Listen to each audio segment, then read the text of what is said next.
Nations are built on the backs of strong leaders. They form the foundation that keeps a country stable. A powerful leader leads their people into a bright future. A horrible one sets up their doom. But all leaders must one day step down and allow an heir to take their place. Succession is no easy task, but it's smoother when one leader willingly gives it to their heir.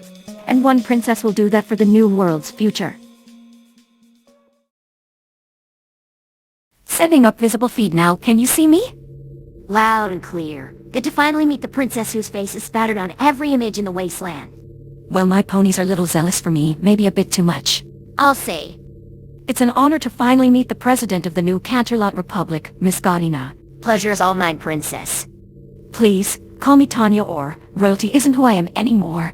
Changing identity? More like changing back. Let's get to business. You wanted a meeting on the future of the NCR. I wanted to praise you for your work, and give the NCR some legs to stand on. You called me for a simple prep talk. Time is business, princess. No, I called because I wanted to legitimize the NCR. Do you now? Well, I guess this meeting is very important then you let on. I wish to aid the NCR by giving you my blessing to rule. But first, I should get you some advice on the nature of ponies. Great history lesson. I think years of being a merc for ponies gave me enough experience. Oh no, I'm not doubting your skills, Miss God. In fact, I would say you're a better leader than me.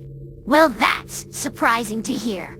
I haven't seen a griffin with your talent since Hilda's Skyfall. Within 3 years, you created a nation stronger than even old Equestria. No, you're a great leader of our time, but you need to understand the nature of ponies before you can truly lead them.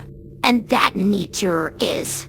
That ponies are a herd race. They will follow whoever can protect them the most, or whoever can project it. They follow groupthink. If they see how the herd behaves, they will blindly follow along with it. Not all ponies are like this. Little Pip and her friends are an example of the opposite. But most are. And they will follow that leader whether they're evil or good as long as they feel safe and welcomed. It's the reason I ruled unopposed for 1,000 years. It's also the reason raiders have existed for 2 centuries. In a world like this, the most violent are those you follow. The nature of ponies is one you need to control. When you understand the nature of ponies, you can control them for good or ill. Such was Red Eye's understanding.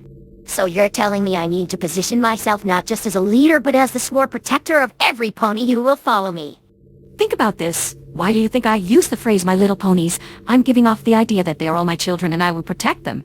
You can't just be a boss, a queen, or a president. You must be their guardian. You must become the role model they long for to truly bring about your grand vision, God. And you wish to legitimize the NCR by telling ponies you're giving the rings to me? Even after so long, ponies still look up to me. You hear it in their speech, in their prayers. That's for damn sure. If I give my crown to you, it will show ponies I have enough trust in you to lead them. It ain't that easy. Ponies these days are divided and living under different tribes. A wasteland does that. Even if you give me your crown, not everyone will follow. Also a reminder, it's been a century since your words meant anything.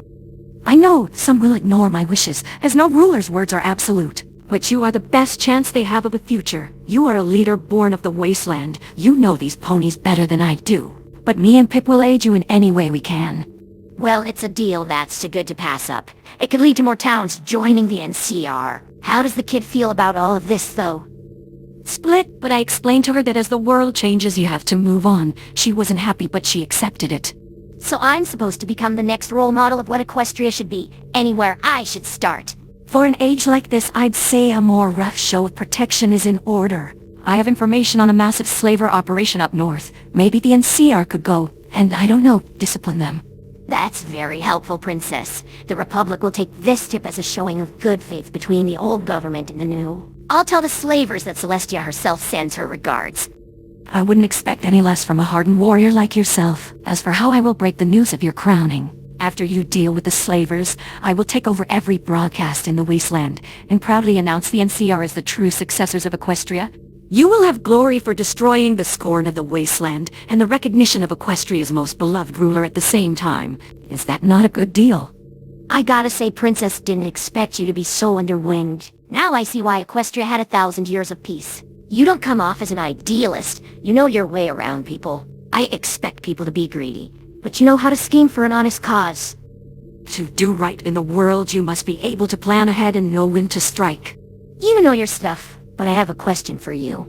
Ask and I will answer. Have you given this choice to anyone else? I'm not the only game in town, and I would think you would be hesitant to give your country over to a griffin, let alone a merc.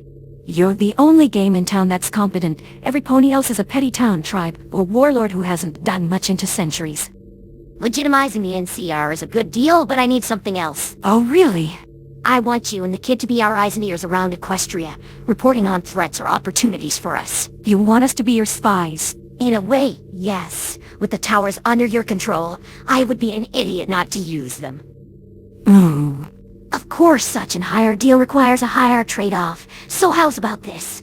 Become the NCR's eyes and ears, and I will let you and the kid have advisor roles in the government, along with the kid's stable ponies being tax-free. You're not getting any more power than a senator, but your voice will matter. That way, if you don't like the way we're using the information you gather or want to withhold some, you can. I brought you here to give you my crown and you turned it into a business deal. You're a true businesswoman, God. That's why I chose you.